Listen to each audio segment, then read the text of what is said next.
नमस्कार दोस्तों, welcome to 10x trader. मैं हूं राजेश कुमार और आज ये बात करने वाला हूं वोडाफोन आइडिया के बारे में। दोस्तों, लास्ट फ्राइडे आपने देखा कि वोडाफोन आइडिया में बहुत अच्छा खासा ग्रोथ हमें नजर आया, कितना स्ट्रॉन्ग कैंडल बना हुआ है और एक ही दिन में लगभग 20% का आपको अप मूव दिखाते हुए नजर आ रहा है। और अगर मैं यहाँ पे वॉल्यूम देखूं तो वॉल्यूम भी बहुत ज्यादा हाई नजर आ रहा है। आप देख सकते हैं यहाँ पिछले 1-2 साल में अगर देखूं तो इतना बड़ा कैंडल कहीं भी बना हुआ नहीं था। और अगर दूसरा इसको मैं वीकली चार्ट पे करके देखूं तो वीकली चार्ट में बहुत ज्यादा इंटरेस्टिंग पैटर्न बन के आ रहा है। तो वीकली चार्ट में भी हमें बहुत अच्छा पॉजिटिव इंडिकेशन दिख रहा है।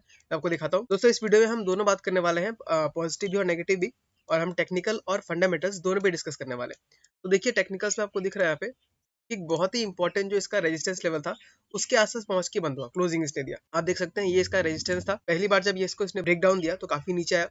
नीचे आने के बाद वापस से इसने 2021 में 16 को टच किया था। उसको टच करने के बाद फिर से उसको क्रॉस नहीं कर पाया और नीचे आया।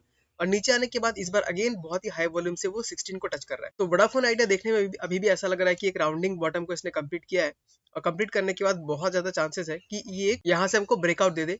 और ब्रेकआउट देने के बाद जनरली हमको अच्छा खासा मूव मिलता है।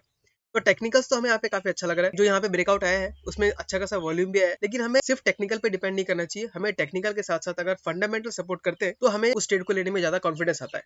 तो टेक्निकल्स तो यहाँ पे ठीक लग रहा है, देख सकते हैं। मैं एक बार जरा फंडामेंटल्स देखता हूँ। तो सबसे पहले मैं देखने का ट्राई करता हूँ कि आखिर ये स्टॉक इतना बढ़ा क्यों। तो स्टॉक के बढ़ने के पीछे एक रीजन है जो कि न्यूज निकल के आ रहा है। तो दोस्तों, न्यूज ये है कि जो प्रमोटर्स है, जो वोडाफोन आइडिया के जो प्रमोटर्स है, कहीं ना कहीं न्यूज निकल के आ रहा था कि वो लोग अपने ही कंपनी में फंड इन्वेस्ट करेंगे, यानी और पैसा डालेंगे। तो अगर और पैसा डालते हैं तो कंपनी को जो इंटरेस्ट पेमेंट करने में जो बहुत ज्यादा दिक्कत हो रहा है, वो अगर कर लेती है इंटरेस्ट पेमेंट, तो कंपनी को बहुत अच्छा सपोर्ट मिल सकता है। दूसरा न्यूज ये निकल के आ रहा था कि इलोन मस्क जो टेस्ला टेस्ला के मालिक है, वो इस कंपनी में इन्वेस्टमेंट करने का सोच रहे हैं, क्योंकि इस वोडाफोन आइडिया के थ्रू वो अपना स्टारलिंक का एक्सपेंशन करना चाहते हैं इंडिया में। तो ये सभी सभी के सभी चीज अभी न्यूज है, तो सिर्फ न्यूज बेसिस पे ही ये स्टॉक काफी अच्छा खासा आपको अपमूव दिखा रहा है। जब भी स्टॉक न्यूज के बेसिस पे अपमूव दिखाता है तो उसी स्पीड से नीचे भी आ सकता है, तो इसलिए हमको उतना रिस्क नहीं लेना चाहिए। दूसरी बात, अगर हम वोडाफोन आइडिया का क्वार्टरली रिजल्ट अगर देख लें तो हमको यहाँ से बहुत अच्छा खासा चीज दिखाई देगा। आप देख सकते हैं सितंबर 2020 से, यानी लगभग 3 साल पहले से हम यहाँ पे देख रहे हैं, तो उसके सेल्स 10,000 से 10,716 पे ही है। यानी सेल्स में पिछले 3 साल से कोई भी ग्रोथ नहीं है। और आपको पता है ग्रोथ क्यों नहीं है? क्योंकि जियो और एयरटेल जिस तरीके से ग्रोथ कर रहे हैं, जिस तरीके से मार्केट कैप्चर कर रहे हैं, वो एक बहुत बड़ा प्रॉब्लम हमको दिखाई दे रहा है वोडाफोन आइडिया के लिए। अगर ऑपरेटिंग प्रॉफिट देखें तो ऑपरेटिंग प्रॉफिट में कोई अच्छा खासा ग्रोथ नहीं है। 4,000 करोड़ के आसपास पहले भी था, अभी भी 4,282 करोड़ पे आके रुका हुआ है। यानी कंपनी में बिल्कुल हमें ग्रोथ नजर नहीं आ रहा है। और आपने बहुत बार न्यूज में देखा भी होगा कि बहुत सारे लोग क्या है, वोडाफोन आइडिया को छोड़ करके स्विच कर रहे हैं एयरटेल और जियो में। वहीं पे अगर हम प्रॉफिट बिफोर टैक्स देखें, यानी टैक्स देखने के पहले कितना प्रॉफिट आता है, तो वो पिछले 3 साल से कंटिन्यूसली नेगेटिव में आके दिखा रहा है। यानी कंपनी जो है पिछले 3 साल से कंटिन्यूसली लॉसेस कर रही है। आप देख सकते हैं 7,000 करोड़, 4,000 करोड़, 7,000 करोड़, 7,900 करोड़ में लॉस कर रही है।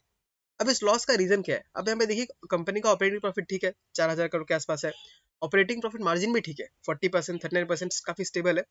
तो दिक्कत कहाँ आ रहा है दोस्तों? दिक्कत आ रही है इंटरेस्ट पेमेंट में। आप देख सकते हैं कंपनी प्रॉफिट कर रही है 4,200 करोड़ का, लेकिन इंटरेस्ट पेमेंट उसे करना पड़ रहा है 6,500 करोड़ का। अब देख सकते हैं इंटरेस्ट पेमेंट करने की वजह से ही कंपनी लॉस में आ जा रही है। तो कंपनी को हम अच्छा कब माना शुरू करेंगे?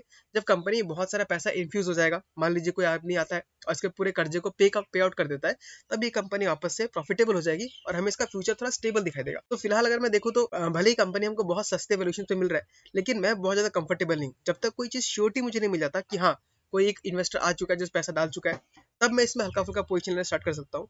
लेकिन फिलहाल जिस सिचुएशन में कंपनी है, मैं बहुत ज्यादा कंफर्टेबल नहीं हूँ इस कंपनी में इन्वेस्ट करने के लिए, भले ही स्टॉक कितना भी रिटर्न दे दे। क्योंकि देखिए दोस्तों, स्टॉक मार्केट ऐसा है कि उसमें कोई भी स्टॉक ऊपर नीचे देते ही रहता है। कभी कभी क्या होता है कि बहुत घटिया स्टॉक 3 गुना 4 गुना बन जाता है, और कभी कभी बहुत अच्छा स्टॉक बहुत दिन तक अंडर परफॉर्म करता है। लेकिन ये एक सस्टेनेबल तरीका नहीं है स्टॉक मार्केट में लॉन्ग टर्म पैसा बनाने के लिए। अगर आप एक्चुअल में बहुत बड़ा वेल्थ बनाना चाहते हैं, तो जब भी आप पैसा इन्वेस्ट करते हैं तो उसके पीछे कुछ स्ट्रॉन्ग रीजन होना चाहिए, और वो रीजन फंडामेंटल होना चाहिए। उसके बाद हम टेक्निकल देखते हैं। तो इसी बेसिस पे मैं खुद इन्वेस्ट करता हूँ कि पहले फंडामेंटल्स को समझता हूँ, अगर वो मुझे ठीक लगते हैं उसके बाद मैं टेक्निकल्स देखता हूँ, और टेक्निकल्स का कंफर्मेशन देते हैं, तब मैं वहाँ पोजीशन लेता हूँ। और इस स्ट्रेटेजी की वजह से मैंने काफी अच्छा खासा वेल्थ पिछले 2-3 साल में बनाया है। ऑफकोर्स कोई भी स्ट्रेटेजी हमेशा काम नहीं करता, 1-2 लॉसेस मुझे भी हुए हैं, लेकिन ओवरऑल पोर्टफोलियो बेसिस पे मैं काफी अच्छा खासा रिटर्न बना चुका हूँ, और फ्यूचर में भी ऐसे ही करते रहने का प्लान है। तो वोडाफोन आइडिया के बारे में अगर मैं अपना ओपिनियन देना चाहूँ फाइनली, तो फिलहाल मैं इस जगह पे सिर्फ मुझे इंटरेस्टिंग तो लग रहा है, लेकिन मैं यहाँ पे इन्वेस्ट नहीं करूंगा। मैं इसको सिर्फ वॉच करते रहूंगा, और हो सके तो मैं थोड़ा ऊपर भी ले सकता हूँ, कोई दिक्कत नहीं है। अगर सब कुछ कंफर्मेशन मिलता है उसके बाद मैं पोजीशन लेके होल्ड करने में मुझे कोई दिक्कत नहीं है। क्योंकि मान लीजिए अगर यहाँ से स्टॉक ऊपर जाता है, आपने सपोज ले लिया शेयर, और सपोज न्यूज में निकल के ये है कि जो इलॉन मस्क और जो प्रमोटर्स का फंड रेज करने का जो बातें चल रही थी, वो झूठ था, गलत हो गया है, नहीं हो पाएगा, तो स्टॉक वापस से नीचे आ जाएगा। जिस तरीके से एक दिन में 20% ऊपर गया है, उस तरीके से एक दिन में 20% नीचे भी आ जाएगा। तो उस टाइम पे आप क्या करेंगे? उस टाइम पे डिसीजन बनाना बहुत ही मुश्किल हो जाता है।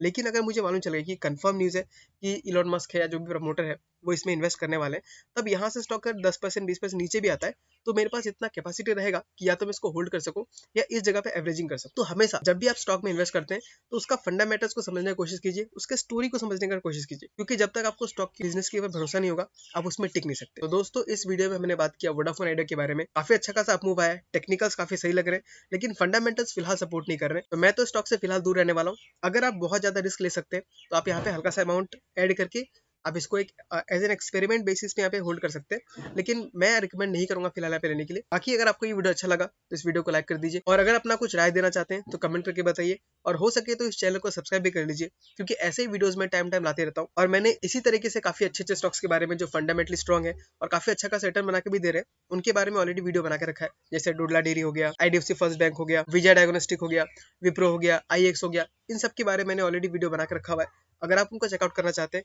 तो वो भी जाके चेकआउट कर सकते हैं। मैं मिलता हूँ आपसे अगले वीडियो में किसी अगले स्टॉक के साथ। तब तक के लिए tata bye bye, take care.